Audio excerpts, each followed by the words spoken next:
press the bell icon on the YouTube app and never miss another update.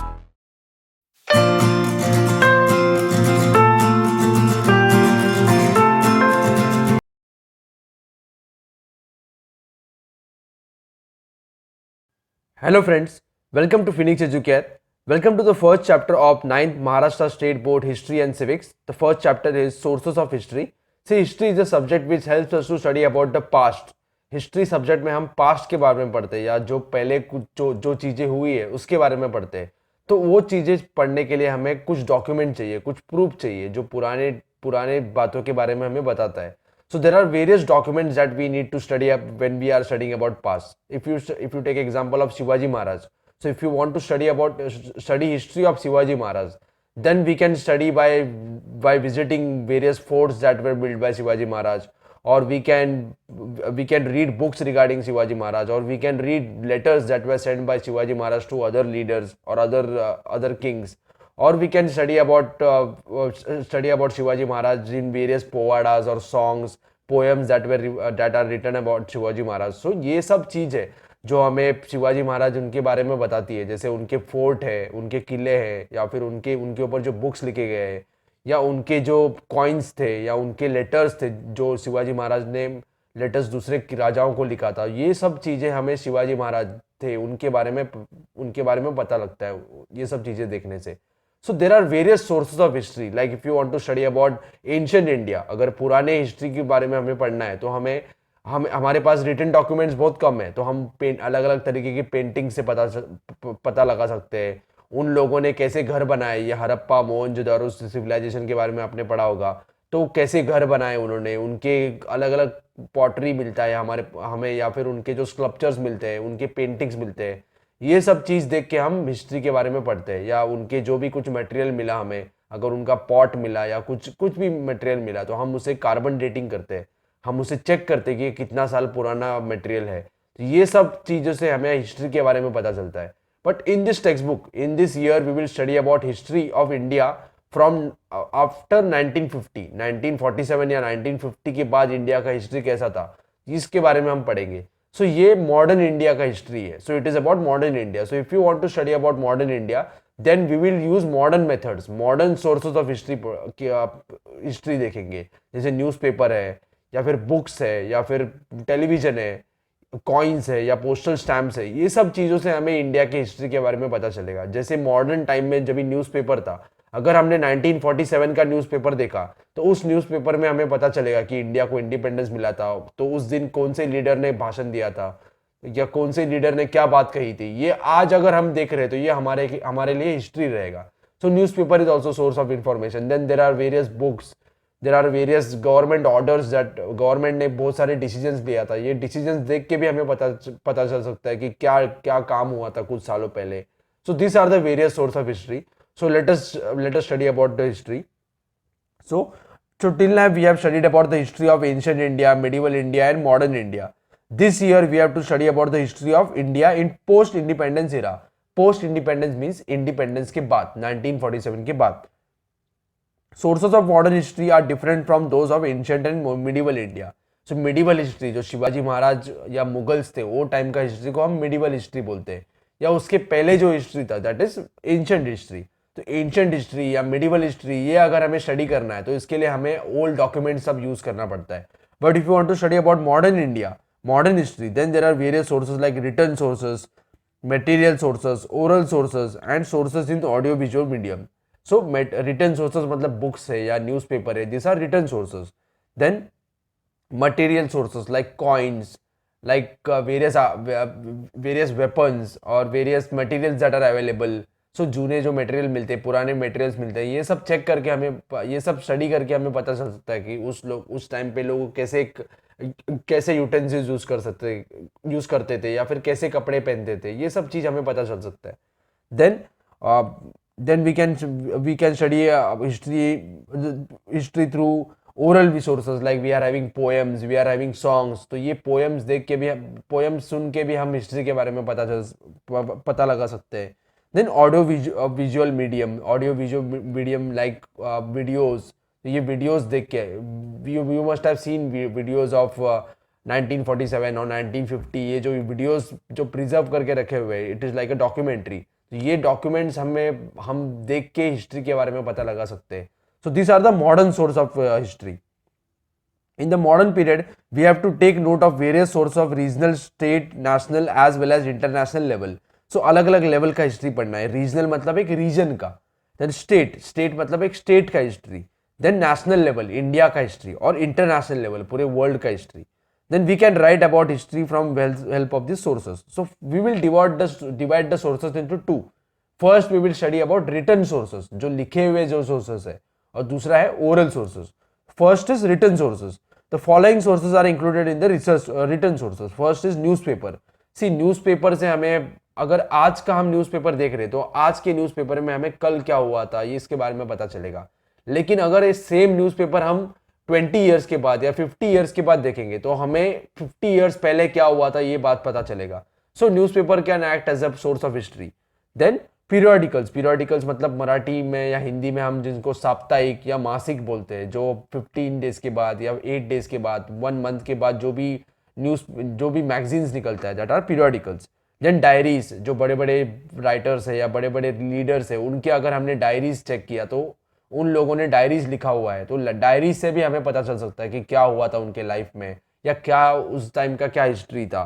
Then reference books, there are various books if you want to study about Indian history. अगर Indian history के बारे में पढ़ना है आपको या India के freedom struggle के बारे में पढ़ना है तो ये बहुत सारे रेफरेंस बुक्स है जो बड़े बड़े राइटर्स ने लिखे हैं, तो ये रेफरेंस बुक पढ़ के भी हम हिस्ट्री के बारे में पता लगा सकते हैं। Then correspondence like various letters, various books that can be used to study history. Then documents in archives मतलब जो पुराने दस्तावेज है या पुराने डॉक्यूमेंट्स है ये गवर्नमेंट स्टोर करके रखता है। एक डिपार्टमेंट होता है गवर्नमेंट का, डिपार्टमेंट ऑफ आर्काइव्स मतलब old document.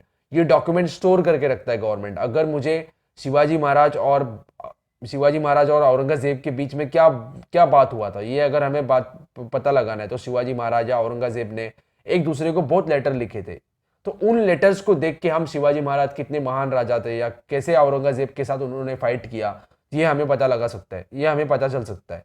So while studying about archives or various documents we can study about the history.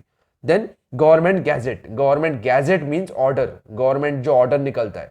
Suppose government ने आज ऑर्डर निकाला कि आज से 18 ईयर्स के नीचे जो बच्चे हैं या 18 ईयर्स के नीचे जो लोग हैं उनको ड्राइविंग नहीं कर सकते, ड्राइविंग बैन कर देंगे, ड्राइविंग नहीं कर सकते, तो ये गवर्नमेंट का ऑर्डर है।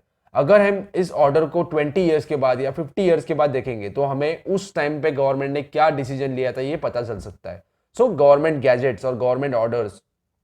देन पोस्टल स्टैम्प्स, आपने बहुत सारे लेटर्स के ऊपर स्टैम्प देखा होगा कि जिस स्टैम्प में अलग अलग फिगर्स होते हैं, बड़े बड़े लीडर्स का नाम फोटो होता है या अलग अलग इंपॉर्टेंट इवेंट्स है उनके बारे में जानकारी होता है, तो ये स्टैम्प्स देख के हम हिस्ट्री के बारे में पता लगा सकते हैं।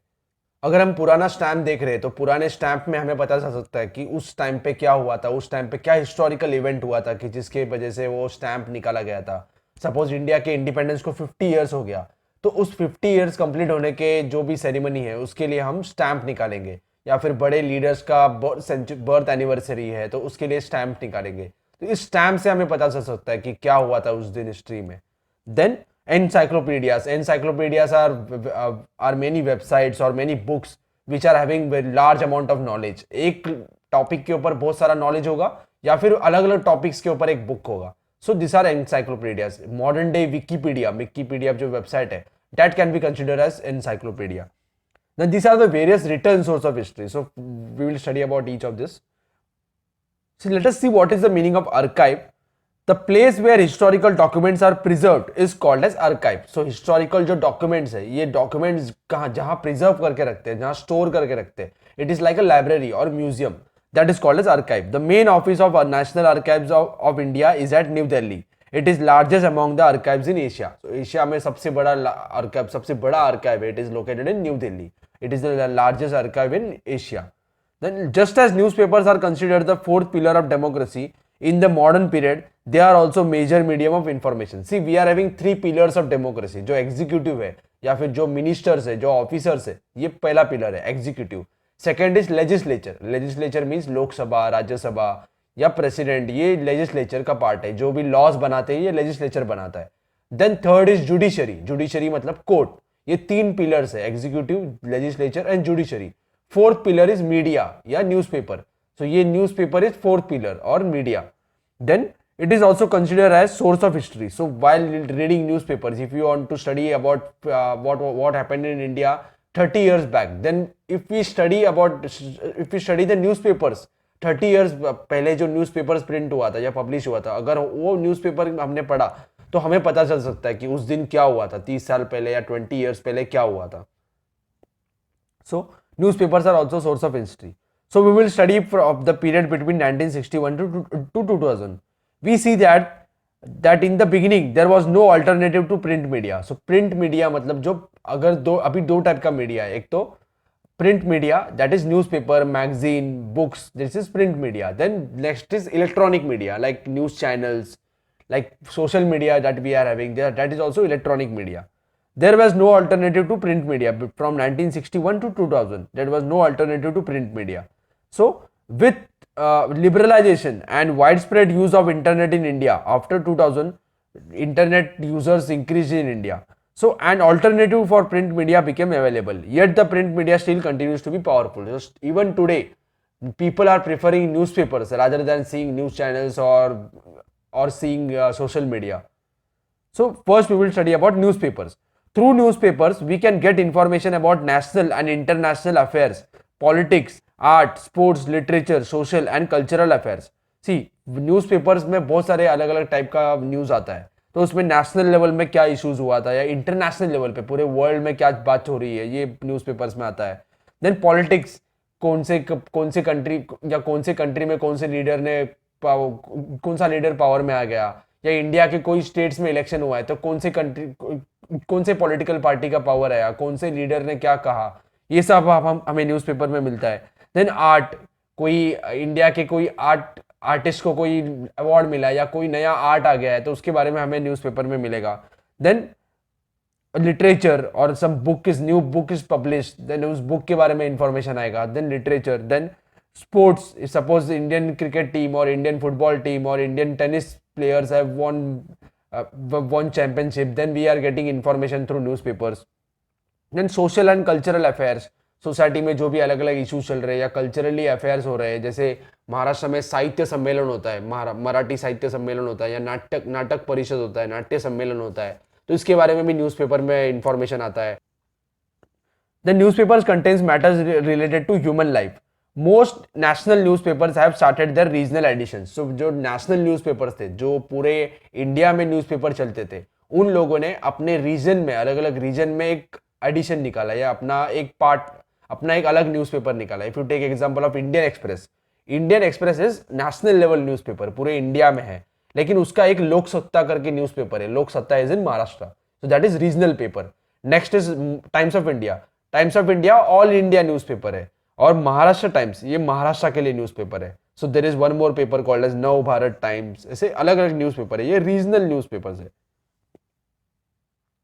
They publish supplement that give information about various topics, newsletters of various movements, the dailies or weeklies of political parties. dailies मतलब जो न्यूज़पेपर रोज आता है, weeklies मतलब जो न्यूज़पेपर एक वीक के बाद आता है, और साप्ताहिक बोलते हैं मराठी में. साप्ताहिक is coming after every 7 days and dailies that is coming every day.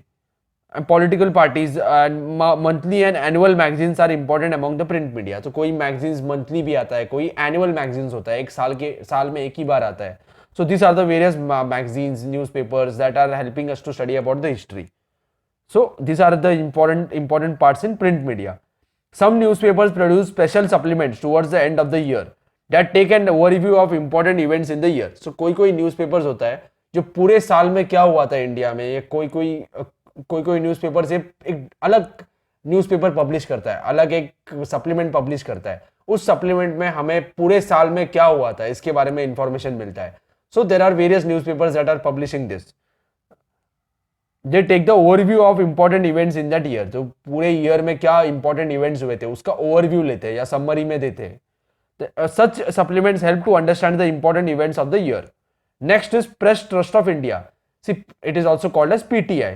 After 1953, Press Trust of India has been important source of primary details of important events and articles on important subjects. So Press Trust of India में बहुत सारे जो पत्रकार होते हैं या फिर जो प्रेस के जो लोग होते हैं, they are coming together and they have formed a union, Press Trust of India. They are collecting news, they are collecting various information, they are collecting photographs, they are taking videos and they are sharing with each other.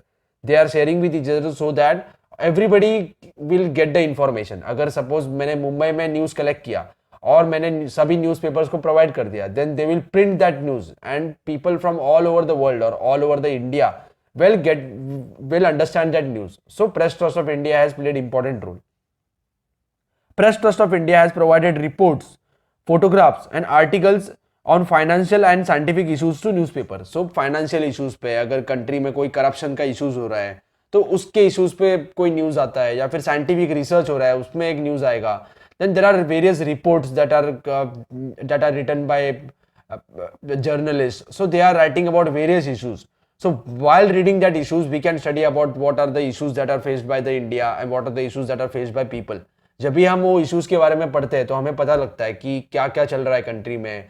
और अगर ये same newspaper हमने या same information हमने कुछ साल बाद पढ़ा तो हमें पता चलेगा कि उस टाइम पे कंट्री में क्या हुआ था. So this are acting as a source of information. PTI started using satellite broadcast. During 1990, PTI started using satellite broadcast. तो सैटेलाइट से इंफॉर्मेशन ब्रॉडकास्ट करते थे. पहले हम यूज करते थे टेलीप्रिंटर्स, जैसे फैक्स मशीन होता है. So they were sending information from one place to other via fax और teleprinters. Now we are using satellite. So satellite से हम इंफॉर्मेशन भेजते हैं. So it is very fast. Also, we are using online service. So PTI has also started online service. They are having websites, so they are sending information through emails, or they are having websites, etc. Then instead of teleprinters, they are using satellite technology. So these are the various advancements that were happened in India after 1990. This material is important for writing history. So modern India का history जो लिखा, जिसके बारे में हमें नए नए issues के बारे में पता चला, जो पुराने इश्यूज हुए थे उसके बारे में पता चला. This is with the help of newspapers and Press Trust of India. Next, we will study about yearbook. So every year after financial year is completed, Indian government of India एक book publish करता है. उस book में अलग अलग issues में government ने क्या किया उस साल में, उसके बारे में information होता है. So it is having information about land, people, national emblems, political system, defense, मतलब military में क्या क्या contribution हुआ. Then education, cultural events, an account of development of field of science and technology, environment, health, family welfare, social welfare, mass communication, along with basic data. ये अलग अलग तरीके के इकोनॉमिक्स से रिलेटेड डेटा होता है, science related data, conservation of natural environment, rural development. ये अलग अलग इशूज के बारे में गवर्नमेंट एक बुक पब्लिश करता है. Every year book is publish, that is called as India year book. So book was publish in, the name of the book was India 2000. मतलब 2000 ईयर में इंडिया में क्या क्या डेवलपमेंट हुआ था तो उस बुक में गवर्नमेंट पब्लिश करेगा. So publish like India 2001, India 2002, India 2017, India 2018. तो ये बुक में उस साल में कंट्री में क्या क्या हुआ था, क्या क्या इश्यूज में गवर्नमेंट ने क्या काम किया, सबके बारे में इंफॉर्मेशन होगा. So while reading that book we can get to know what are the various changes that are happened in India. अगर 2000 का बुक अगर हमने आज पढ़ा तो हमें पता चलेगा कि 18 साल पहले या 17 साल पहले कंट्री में क्या हुआ था. So this is also acting as a source of information. ये भी हमें इंफॉर्मेशन देता है. सोर्स मतलब जो हमें इंफॉर्मेशन प्रोवाइड करता है. So while reading this book we can study what are the various issues that country was facing in 2000 और गवर्नमेंट ने वो इश्यूज सॉल्व करने के लिए क्या काम किया था. So this is also acting as a source of information. Next is postal stamp. See postal stamps do not reveal anything on its own. तो ये पोस्टल स्टैम्प्स देख के हमें कुछ हिस्ट्री के बारे में पता नहीं चलेगा, डायरेक्टली कुछ पता नहीं चलता है. Yet historians make them speak. They have been several changes in postal stamps since India became independent. Postal stamps reveal lot to us changing times during the variety of size of stamp. So अलग अलग तरीके के stamps होते हैं, अलग अलग colour use होता है उसमें, अलग अलग थिंग्स यूज होते हैं, जैसे फ्लावर यूज करते हैं हम, या फिर कोई लीडर का फोटोग्राफ यूज होता है. So these are the various things that are posted that are printed on postal stamps. तो अगर ये हम postal stamps के बारे में स्टडी करेंगे then we can come to know that the postal stamps have changed. जैसे postal stamps चेंज होते गए तो हमें पता चलेगा कि नया टेक्नोलॉजी इंडिया ने यूज किया या नए लीडर्स आ गए या नया नया इश्यूज आ गया, ये इश्यूज हम पोस्टल स्टैम्प में प्रिंट करते हैं. सो while studying about postal stamp, we can also study about the history of that country, history of India. The postal department or Indian Post issues postal stamps on variety of issues like political leaders, flowers, animal, bird, or events, or the golden, silver, golden, diamond jubilees of और sanitary बायसैनिटरी. ये सब जो golden jubilee होता है या silver jubilee होता है, सो 15 years हो या सॉरी 25 ईयर्स हुआ, 50 ईयर्स हुआ कुछ इश्यू को, या कुछ या सैनिटरी हुआ 100 ईयर्स कंप्लीट हुआ, बाय सैनिटरी हुआ 200 ईयर्स हुआ. तो ये हर एक ओकेजन पे पोस्टल स्टैम्प पब्लिश होता है. Suppose if you want to know what happened in India after before 50 years, तो 50 ईयर्स में जो भी इंपॉर्टेंट इशू हुआ था, इंपॉर्टेंट चीज हुआ था इंडिया में, उसके ऊपर हम स्टैम्प पब्लिश करेंगे. या इंडिया का नेशनल एनिमल है, नेशनल एम्बलम है, उनके बारे में हम स्टैम्प पब्लिश करेंगे. उस स्टैम्प्स को देख के हमें पता चलेगा कि क्या डेवलपमेंट्स हो रहे हैं कंट्री में. So this is also acting as a source of information. So there are various people, you must have having your friends also who are collecting postal stamps. ये लोग postal stamps collect करते हैं, ये उनका hobby होता है postal stamps collect करना. The people who are collecting postal stamps are called as philatelists. So philatelists are the people who are collecting postal stamps, who are very much interested in postal stamps. So there was a person called as Jal Cooper. So Jal Cooper was one of the important philatelists. So he was very keen about collecting postal stamps. He was having the hobby to collect postal stamps. So he collected postal stamps on various issues. So he also founded Indian Philatelist Society or the Empire of Indian Philatelist Society. तो जो भी लोग postal stamps collect करते थे, उनको उन्होंने एक साथ लाके सब postal stamps को एक document बनाया. He also wrote books on these issues. So he started his career as postal stamp collector. Cooper achieved expertise of philatelist at international level. The postal stamp paper is important source of understanding that significant contribution. So जल Cooper उनका भी postal stamp print किया, तो इस postal stamp को देख के हमें पता चलेगा कि जल कूपर ने कितना कंट्रीब्यूशन दिया था, कितना इंटरेस्टेड थे. तो इनका कंट्रीब्यूशन को मार्क करने के लिए, इनकी कंट्रीब्यूशन को सैल्यूट करने के लिए हमने उनका पोस्टल स्टैम्प बनाया. तो ये पोस्टल स्टैम्प हम यूज करेंगे. Suppose if you want to praise the contribution of Mahatma Gandhi, then Mahatma Gandhi का पोस्टल स्टैम्प हम प्रिंट करेंगे. तो उनके पोस्टल स्टैम्प को देख के हमें पता चलेगा कि उनका क्या कंट्रीब्यूशन था इंडिया के फ्रीडम स्ट्रगल में. और we are printing postal stamps of Bhagat Singh और सुभाष चंद्र बोस और वीर सावरकर और various leaders like Indira Gandhi, Rajiv Gandhi. तो इनके पोस्टल स्टैम्प देख के हमें पता चलेगा कि इनका क्या कंट्रीब्यूशन था, और we will also study about them also. So Jal Cooper was important philatelist. So he also founded Indian Philatelist Society. He was a stamp collector. Then he wrote various books on these issues. He also founded the first Philatelist Bureau of India. So he was founder of India's first Philatelist Bureau. So he was very important. He played an important role in collecting postal stamps. So to mark his achievement, so उनके जो काम किया था उन्होंने, उनको बढ़ावा देने के लिए या उनके बारे में बताने के लिए हमने क्या किया, उनका पोस्टल स्टैम्प प्रिंट कर दिया. So this is Jal Cooper's postal stamp. It is printed by department of post और Indian post. Next is material source. So material source, the following sources are include among physical sources, so that we can touch या that we can keep as record, that are kept in museum. So there are various things like coin, places of worship जो अलग अलग temples है, या things in daily use. So अगर कोई leader है, suppose if you take example of Mahatma Gandhi, so Mahatma Gandhi के उनके जो भी आश्रम है या जो भी आश्रम है, उनमें हम उन आश्रम्स में हमने महात्मा गांधी ने क्या चीज यूज किया था वो हमें स्टोर करके रखा हुआ है. उनका स्पेक्स है या उनके प्लेट्स है या उनके फुटवेयर है या उनके चरखा है, ये हमने स्टोर करके रखा हुआ है. So while looking at that thing we can study about Mahatma Gandhi. So things in daily use, royal seals, Shivaji महाराजांची राजमुद्रा है, तो शिवाजी महाराज का जो राजमुद्रा है, ये राजमुद्रा को हम सील बोलते हैं. जैसे बहुत सारे जो किंग्स होते हैं उनके सील होते हैं, एक राजमुद्रा होता है. सो these are the royal seals that are also preserved. Then modern architecture. So modern architecture like modern buildings. Then clothing, museums, ornaments. These are the sources of history. Coins.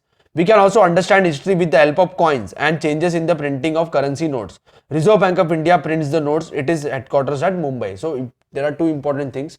First, in India, the notes and coins are printed or made by Reserve Bank of India. Only Reserve Bank of India is having the authority to make notes.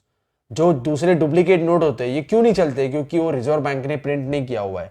Reserve bank का जो note होता है, अगर आपने उसे ध्यान से देखा होगा तो उसमें लिखा होता है कि रिजर्व बैंक ऑफ इंडिया के जो गवर्नर है, ये गवर्नर इंडियन आदमी को या इंडिया के सिटीजन को या जो भी इंडिया में ये नोट यूज करेगा उसे गारंटी देता है कि ये नोट आप यूज कर सकते हो इंडिया में, और यही नोट इंडिया में चलेगा या यही कॉइन चलेंगे.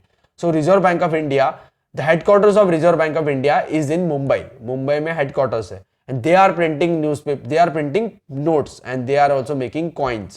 So ये coins जैसे change होते जाता है. So ये old coin है, 1970 में print हुआ है. आज हम coin देखेंगे तो अलग coin मिलता है. ये 1 रुपये का coin है. आज का coin बहुत छोटा है.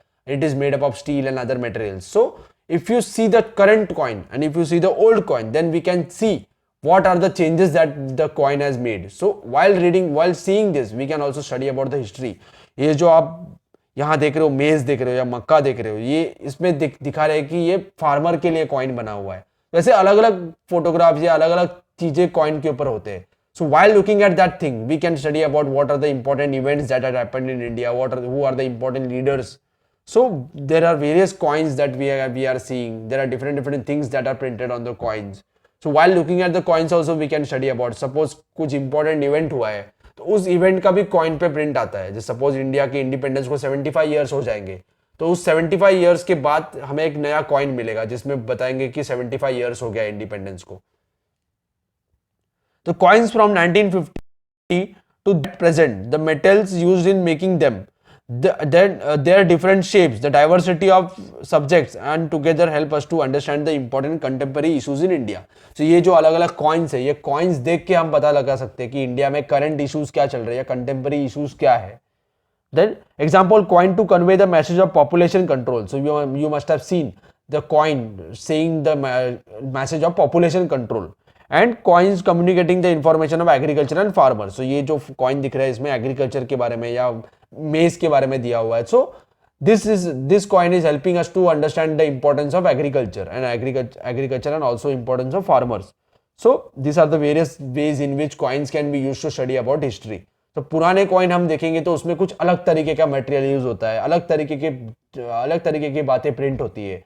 So while looking at that coin we can study what are the changes that are made by India. जैसे coins change होते हैं वैसे जैसे notes change होते हैं. जैसे कुछ साल पहले गवर्नमेंट ने 500 रुपीज के नोट्स बैन कर दिया था, बंद कर दिया था, कैंसिल कर दिया. उसके बाद नए नोट्स आए.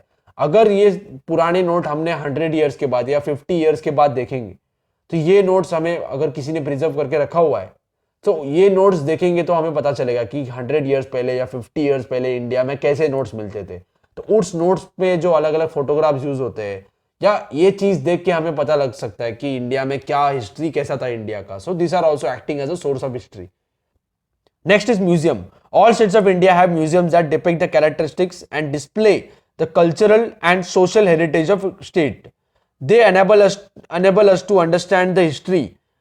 Example, Shivaji Maharaj Museum at Mumbai. So there is a museum called as Shivaji Maharaj Museum. If you are going towards gateway of India, अगर आप छत्रपति शिवाजी टर्मिनस स्टेशन से, छत्रपति शिवाजी महाराज टर्मिनस स्टेशन से अगर आप गेटवे ऑफ इंडिया की तरफ जा रहे हो तो बीच में एक म्यूजियम आता है. It is after Jahangir art gallery. So एक म्यूजियम है दैट इज छत्रपति शिवाजी महाराज वस्तु संग्रहालय और museum. So in that museum you can study about various things that are kept in that museum. So we can study about various historical things. जैसे अलग अलग material रखे हुए हैं museum में, अलग अलग बुक्स है. So then there is one more museum that is called as Reserve Bank Museum in Pune city. So apart from the government museums, some private collectors also set up their own museums. They are also based on distinctive subjects. Example, coin, note, lamp, nutcracker. So these are various things that are preserved, like coins. अलग अलग coin preserve करके रखा हुआ है किसी ने, या अलग अलग notes preserve करके रखा हुआ है, lamp preserve करके रखा हुआ है. lamp को हम कंदील बोलते हैं मराठी में. So then nutcracker मतलब जो nuts होता है या सुपारी तोड़ने के लिए हम जो यूज करते हैं, मराठी मध्ये अर्कित्ता बोलतो त्याला आपण. So ये जो हम सुपारी ब्रेक करने के लिए यूज करते हैं, so that is called as nutcracker. So ये अलग अलग nutcrackers अलग अलग डिजाइन में होते हैं, अलग अलग उसमें डिजाइन किया हुआ होता है. तो ये नट क्रैकर्स भी लोग कलेक्ट करके रखते हैं. So they are having a hobby to collect nutcrackers. Then cricket equipments. So old cricket equipments देखेंगे तो हमें पता चलेगा कि कैसे बैट्स यूज होते थे, कैसे ग्लव्स यूज होते थे, आज कैसे यूज हो रहे हैं. So we can make a differentiate from that. So there are people who are keeping cricket equipments, old bats, old t-shirts, or old old bats, old gloves, old balls, old stumps. They are keeping that information. So while seeing that, we can study about what things happened in cricket before 75 years, before 25 years, or before 30 years. So 2011 India won cricket world cup. तो इस cricket world cup में जो महेंद्र सिंह धोनी ने जो bat use किया था, या युवराज सिंह ने जो बैट यूज किया था, महेंद्र सिंह धोनी ने क्या जो जर्सी पहना था, ये सब चीज अगर हम एक म्यूजियम में रखेंगे तो 20 ईयर्स के बाद या 30 ईयर्स के बाद जब भी हम वो म्यूजियम विजिट करेंगे, then we can study about what were the different types of clothes that India was wearing, Indian players were wearing, how was the bat that day. So ये हम चेक कर सकते हैं. This is also acting as a source of history. Next is oral sources. Oral sources means जो हम poems देखते हैं या पोवाडे होते हैं, शिवाजी महाराजांची हिस्ट्री आपण पोवाड्यामधून शिकतो, या पोवाडे से जो हम हिस्ट्री के बारे में पता लगता है. Then there are various other source of information like audio video medium, like television, like radio, like songs, poems. So these are the various oral sources. The sources include folk tales, folk songs. Folk songs means traditional songs, or proverbs, ballads and OVs. Tukaram महाराज अपंग होते हैं, या जो OVs होते हैं, ये OVs पढ़ के भी हमें पता चल सकता है कि उस टाइम पे कैसे सिचुएशन था. Then Marathi versus in oral traditions, this are OVs, abhang. Then activist were inspired by powadas of Lok Shahir Annabhau Sathe and Shahir Amar Shaikh during the Samyukta Maharashtra movement. See in till 1960 तक गुजरात और महाराष्ट्र का कुछ पार्ट, ये जो एक स्टेट था that was called as Bombay state, ये पूरे स्टेट को बॉम्बे स्टेट बोलते थे. महाराष्ट्र का आधा पार्ट और गुजरात का आधा पार्ट. 1960 के बाद महाराष्ट्र अलग स्टेट बन गया, गुजरात अलग स्टेट बन गया. लेकिन महाराष्ट्र को अलग स्टेट बनाने के लिए सेंट्रल गवर्नमेंट राजी नहीं था, सेंट्रल गवर्नमेंट एग्री नहीं कर रहा था. Also there was issue of Mumbai. So Mumbai Gujarat को भी चाहिए था और महाराष्ट्र को भी चाहिए था. So there was a movement, it is like a आंदोलन. तो महाराष्ट्र के जो लोग थे या महाराष्ट्र के जो लीडर्स थे, उन्होंने बहुत बड़ा आंदोलन किया था. दैट इज नोन एज संयुक्त महाराष्ट्र मूवमेंट. तो संयुक्त महाराष्ट्र मूवमेंट में पूरे महाराष्ट्र को, मुंबई सहित संयुक्त महाराष्ट्र, मुंबई के साथ हमें महाराष्ट्र चाहिए. सो ये आंदोलन किया था इंडिया महाराष्ट्र के लोगों ने, मराठी लोगों ने. सो ड्यूरिंग दैट आंदोलन, during that movement, there were leaders like लोक शाहीर अण्णाभाऊ साठे और शाहीर अमर शेख. तो ये शाहीर अमर शेख और अण्णाभाऊ साठे ये लोगों को एनकरेज करने के लिए अलग अलग तरीके से पोएम्स बनाते थे और सॉन्ग्स बनाते थे. That are called as powadas. So ये पोवाडास से लोगों को इंस्पायर करते थे कि लोग फाइट करें, अपने बेनिफिट, अपने बेटरमेंट के लिए फाइट करें, महाराष्ट्र के लिए फाइट करें. So many people were influenced by their powadas. Then there was a poem written by Kusumagraj. Kusumagraj is very important poet of Maharashtra.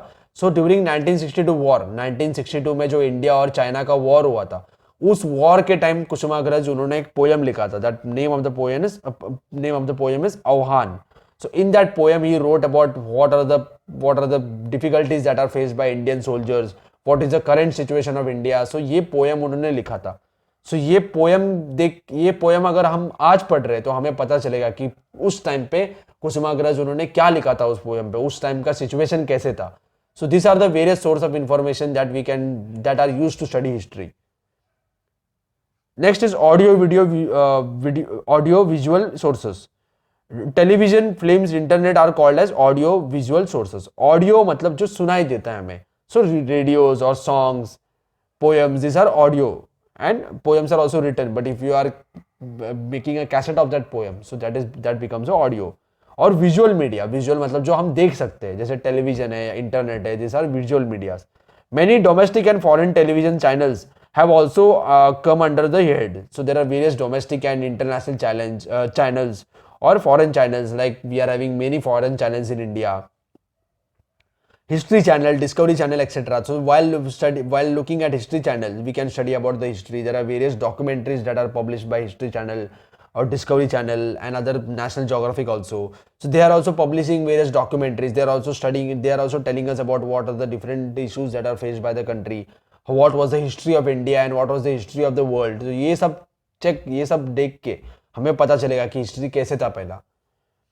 Then next important organization of India is Film and Television Institute of India. So India में जब भी film, the first film of India was shot by Dada Saheb Phalke. So Dada Saheb Phalke उन्होंने first film shot किया था, first film बनाया था India में. उसके बाद बहुत सारे लोगों ने film बनाना start किया. So गवर्नमेंट ऑफ इंडिया ने भी जो लोग फिल्म बनाना चाहते हैं, जो स्टडी करना चाहते हैं कि फिल्म मेकिंग में स्क्रिप्ट कैसे लिखना है, एक्टिंग कैसे करना है, या फिर सिनेमाटोग्राफी कैसे करना है, कैमरा कैसे यूज करना है, ये सब चीज के लिए स्टडी करना, लोगों को सिखाना पड़ेगा.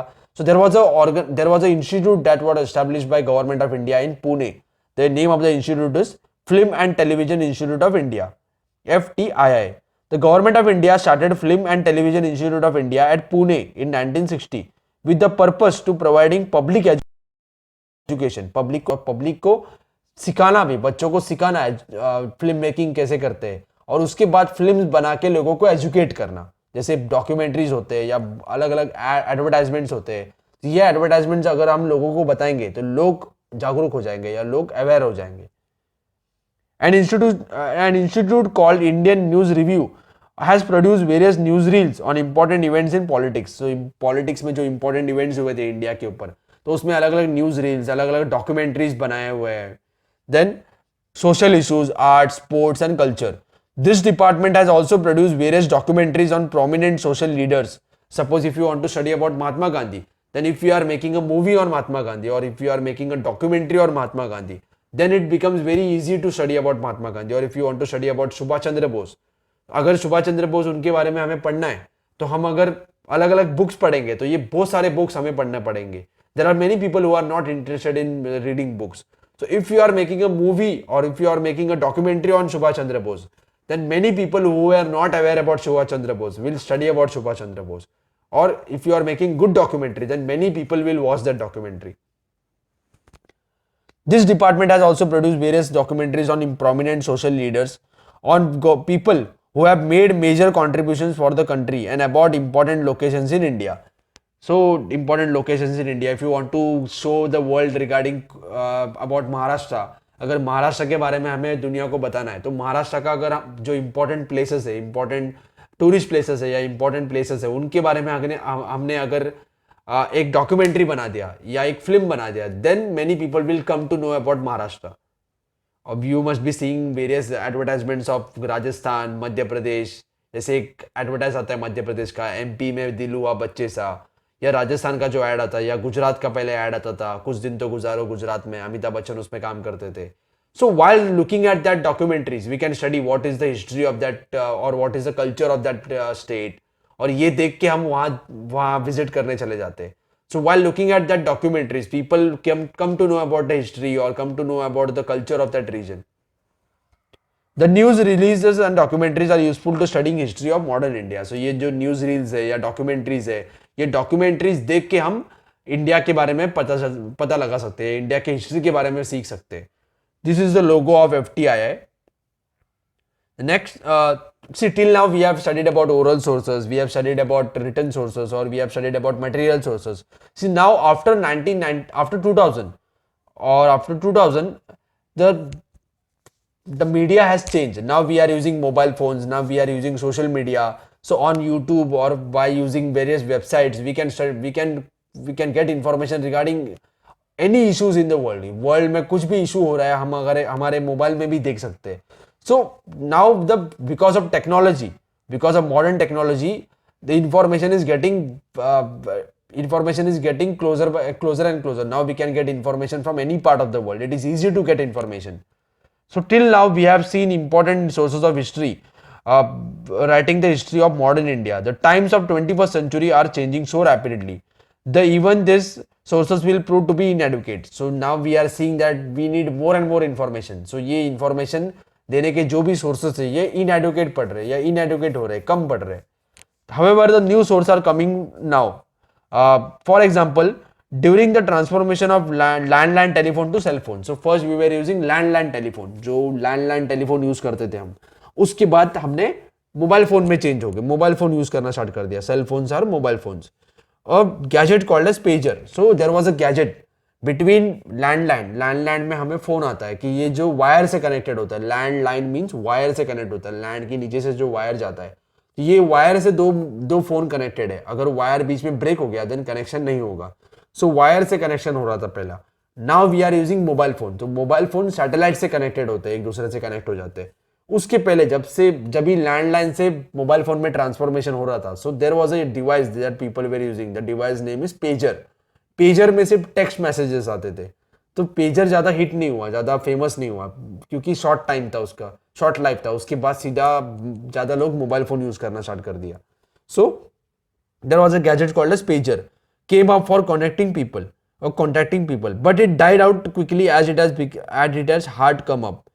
The as it has come up, the huge amount of information available on the internet is used for studying history, but the truth and authenticity of this information needs to be verified. See, if you are searching anything on Google, then you are getting lots of information on Google, but we cannot say that that information is correct or that information is wrong. So we need to recheck the information. तो ये हमें books में या अलग अलग तरीके से verify करना पड़ता है। So we can not tell that 100% that information is correct. So internet पे जो भी इंफॉर्मेशन मिलता है तो ये फेक भी होता है, फॉल्स इंफॉर्मेशन होता है, गलत इंफॉर्मेशन होता है। so ये इंफॉर्मेशन अगर हमें देखना है कि इंफॉर्मेशन करेक्ट है क्या या गलत है, सो ये हमें देखने के लिए अलग अलग उसको रीचेक करना पड़ेगा या वेरीफाई करना पड़ेगा। If you are verifying and if you know that this information is correct, then you can use that information. Now it has become comparatively easy to study history with all these sources, as the source are from the contemporary period.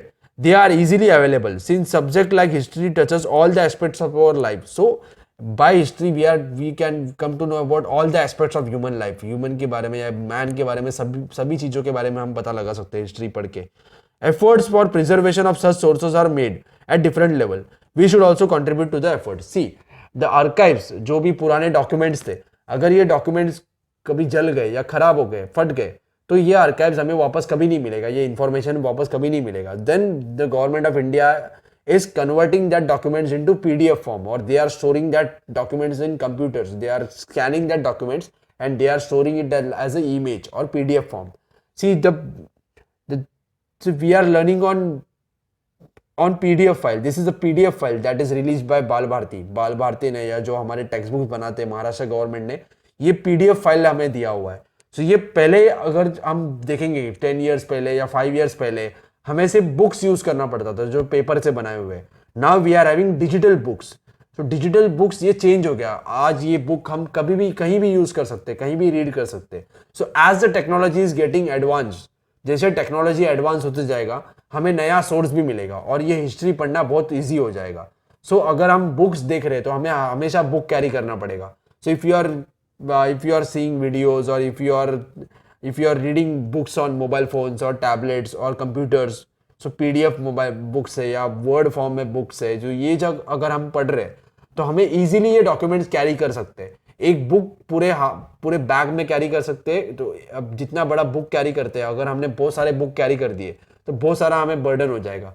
But in our mobile phone we can carry hundreds and thousands of books. So we can get information regarding various issues while looking at our mobile phone only. So it is important that we should preserve that information. Future के लिए हमें ये information preserve करना पड़ेगा। So same goes with the forts. Shivaji Maharaj उनके जो forts है, these are the important monuments of India. ये important monuments है इंडिया के, ये हमें शिवाजी महाराज उनके हिस्ट्री के बारे में बताते हैं। So if you are preserving that forts, then only future generation will learn about the history of Shivaji Maharaj. So it is important to preserve the source of history. Hope you have understood this chapter. If you have understood, please share the video with your friends and please subscribe to the channel. Also tell your friends to subscribe to the channel, and thank you for watching.